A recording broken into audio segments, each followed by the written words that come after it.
guys, today I'm reviewing episode 8. You see, that's how I do 8. I do 8 like this, like not like cool, but like 8. Of Shadowhunters!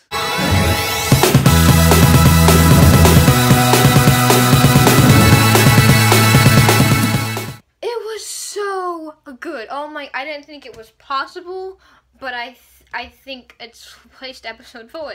I think it's done it. I think it's now my favorite of them all.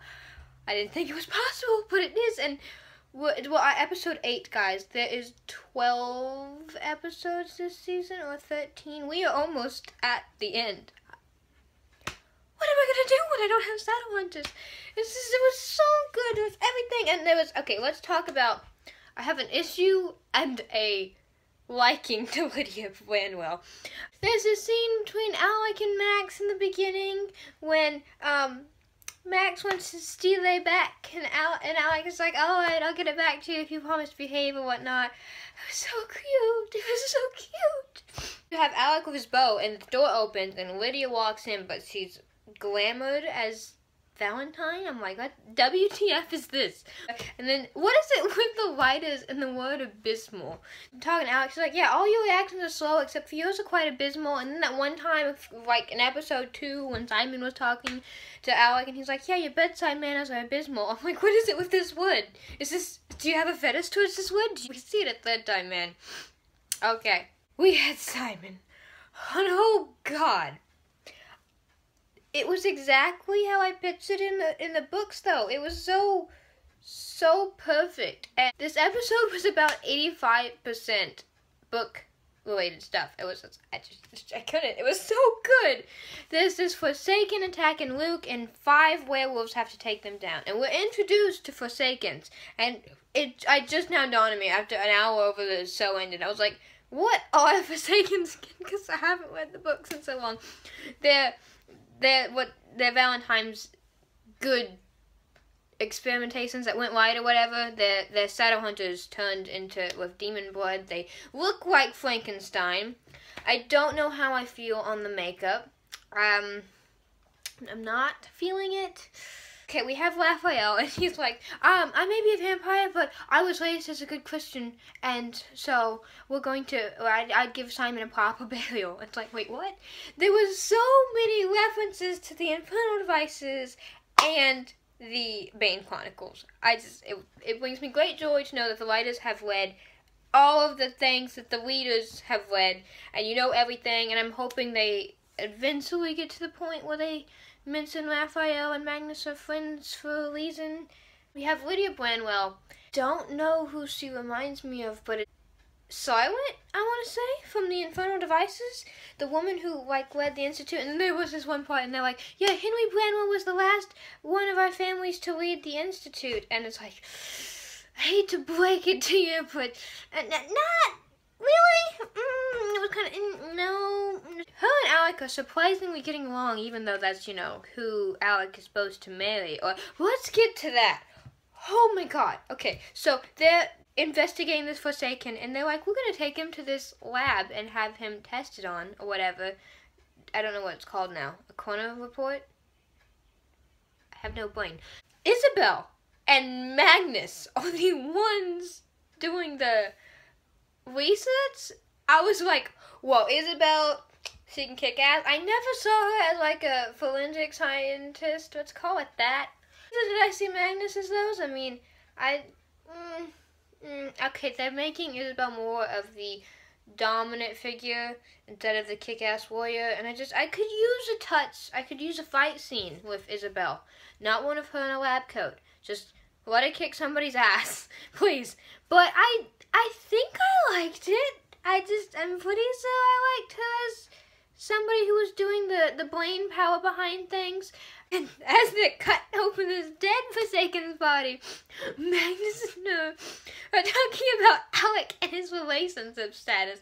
And she's like, oh, my brother's not all big and fuzzy with all the stress he's under. And then she mentions to Magnus that their parents are searching for a wife for Alec. And Alec is enraged because he finally, I did not know this, he just found out his parents were part of Valentine's circle. And apparently they didn't know that before. It wasn't like the book. I'm wondering how they didn't know, because obviously when all this shit happened, Alec was 2, Isabel was just barely born. I think they've been to Idris at least once in their life. Gossip and rumors spread very easily among Shadowhunters, but he's so enraged and he's like, this mistake can't be forgiven, and then we have this one part. The Malik scene! Everybody just needs more Malik in their life.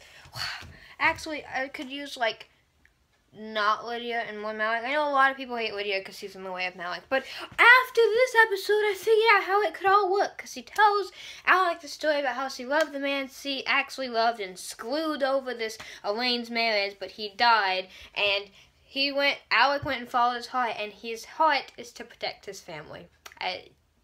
We know it's true.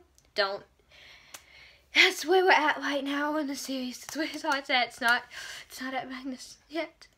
It's not. No. Okay, let me just say this scene between Magnus and Alec, and Magnus telling Alec to follow his heart, which kind of led him to propose to Lydia, so he became step-cousins to Clary, and he hates Clary, and he can't marry Magnus, and he can't date Magnus, so I don't know if your advice worked too well for you, Magnus, but anyway, thanks for it. And there's this part where Alec's boxing training, and Magnus walks in, and it was so perfect. And Magnus is just like, oh, okay. Thank you, Lord Almighty, for letting us see Matthew Dodorio shirtless and sweaty. You don't. I was just like drooling at my screen. I know, I'm completely normal.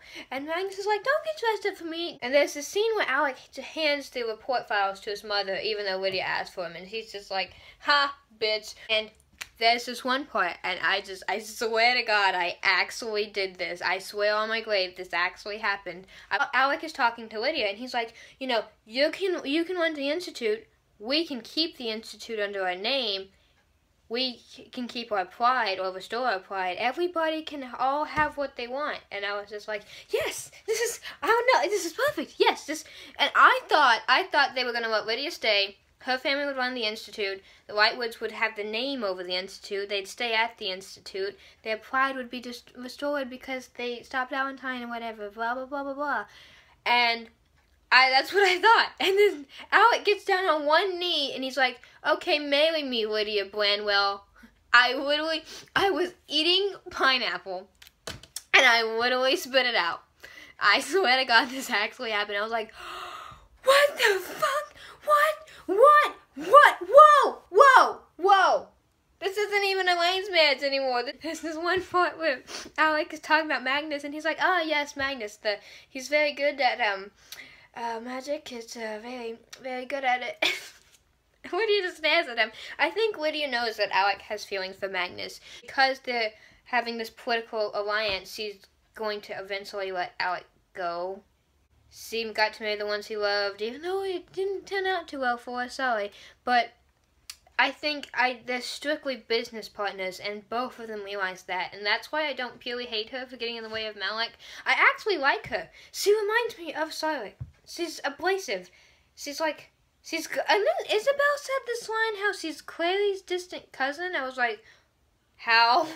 What? Clary is a Branwell. If you follow the line through the books, because the Branwell line ended with Henley.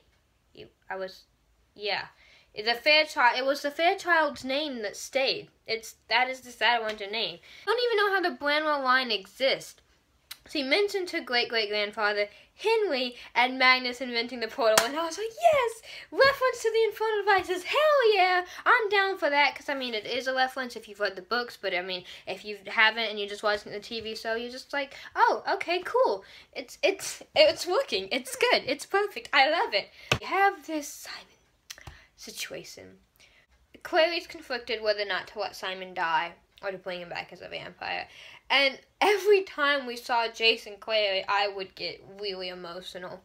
She finally chooses the civil option from Raphael, and they're burying Simon. And there's this song playing in the background. It's called I Loved and I Lost You. I don't know who it's by, but I know the song quite well. And oh my god, was I almost in tears. Because Clary was crying to the point where she couldn't do it. And she was like leaning against Jace. And Jace has to do it. Jace was very good in this episode. He mentioned his whole tragic bird father killing scenario. That was a little awkward. I wouldn't recommend mentioning that during this time. But whatever, reference to the book. Okay, I'm fine with it. And Jace even got emotional and started crying when talking about this bird. I couldn't imagine Jace crying. I could imagine him getting emotional. Not crying, but getting teary-eyed. But I don't know, it's just a little too emotional for Jace. Take like half a step back and we're perfect. And even as he was trying to distract Clary as she was waiting for Simon to realize by telling her how he had kept track of how they'd saved each other lives or whatever, it was just, I was moved to tears because this is Jace to Clary. He's a narcissistic asshole, but you know, when time comes in need, he has this side to him that's just beautiful. And Clary and Jace, they're each other's locks. And I remember thinking that in City of Hailing Fire, and I remember thinking that again tonight as I was watching that. It was just so good. First off, Camille shows up to claim her property. Clary punches her in the face. Yeah, even though that could never have happened in the book. Camille ain't gonna be punched in the face by no red-haired chick. Raphael turned all the vampires against Camille. I know Camille did not die from that. It was interesting seeing Camille pop up because nobody's gonna really care. Nobody knows Camille until Magnus, and Camille's just the head vampire to them, and Magnus doesn't know of Camille's situation right now, I don't believe, so it's not that big of a deal. And I did like Clary punching on the face, though, even if it was unrealistic. Because he's like, Simon's property over my dead body, he means nothing, Pam. And I don't know what happened to Camille. I know she didn't die. It's not going to be that easy. She has to destroy a ship of ours. Later on. Simon finally realizes, and he's drinking the blood. It was so scary and so realistic. It was so perfect.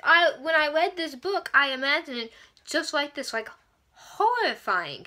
Not some creepy, oh, this is a fantasy vampire, Twilight sparkle in the sunlight. No, this was horrifying, and it was so good. And as Simon's realizing he's a vampire and he's trying to like puke up the blood or whatever, and he's talking to Clary, and Clary's mentioning childhood memories, and he's like, I'm nothing more than a monster, I'm repulsive, and I was moved to tears because of Simon. God, Alberto, you're acting, man, it's getting so good. We have Vamp Simon now in this episode. We have Vamp Simon is here. Raphael gives Clary his word that he'll watch over Simon, which was, Yes, Raphael, this is our Raphael we know. This is the Raphael we know because of what Magnus did to him in 1920s or something when the Bane Chronicles existed. It was perfect. All our characters were here, and our book quotes, and our book references, and our storyline. It was so good. I liked Lydia. I was so stunned that I liked her because, to be honest, she gets in the way of Malik, but she actually doesn't. It's Alec who does it, but it's complicated. I don't know, but it was so good. I don't know where next episode's going to go because they mentioned a war. Ends with the Forsaken attacking Hodge and Alec saving him, and both. This fight scene between Hodge and this Forsaken, it was so good. It was so, I mean, we've never seen Hodge fight, because in the book, he doesn't fight. But between this Hodge, as a fight scene, it was so good, and Hodge's about to get his ass kicked, and then Alec comes, it was just so good.